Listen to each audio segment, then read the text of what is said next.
The Bamboo Bridge. In a quiet village in the mountains of Vietnam, there lived two men who could not get along. Their houses stood on opposite sides of a small river. For years they were neighbors, but a bitter argument over land had turned them into enemies. Mr. Lin was a rice farmer, hard-working but hot-tempered. Mr. Quang raised ducks, gentle in his ways but stubborn when pushed. One rainy season, the river overflowed and carried away part of the land between their homes. Neither could agree on whose land had disappeared, and instead of working together, they shouted, accused, and built fences. For many years, the two men avoided each other. If Mr. Lin crossed the market, Mr. Quang turned away. If Mr. Quang's ducks wandered too close to the rice field, Mr. Lin would chase them off with angry words. The villagers sighed and shook their heads, but no one could bring peace between them. One day, a wandering carpenter came to the village. He was old, carrying only a box of tools and a smile that reached his eyes. He asked for work in exchange for food and shelter. Mr. Lin, still burning with resentment, saw his chance.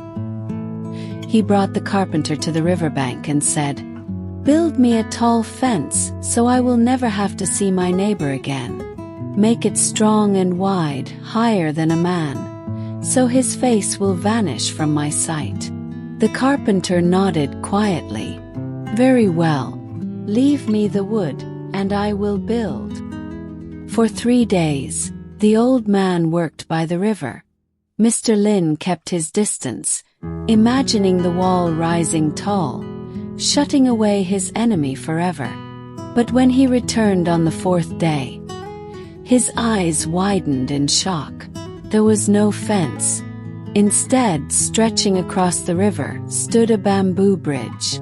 Its surface shone in the sun, simple yet beautiful, inviting anyone to cross. Before Mr. Lin could speak, he saw Mr. Quang walking from the other side. The duck farmer paused at the bridge's center, looking both surprised and touched. "Lin," he said softly, "I did not ask for this, but maybe this is what we both needed. The river took land from us years ago, but perhaps it wanted to give us something else, a path to meet halfway." Mr. Lin felt his anger melt away like mist. For so long, he had carried bitterness that weighed on his chest. And now, standing on that bamboo bridge, he realized something. The fence he had wanted would have kept his heart imprisoned, but the bridge gave his heart freedom. Slowly he stepped forward. The two men met in the middle. Neither spoke for a long moment. Then, with trembling hands, Mr. Lin offered a bow. "Forgive me, brother." Mr. Quang bowed back. "And forgive me."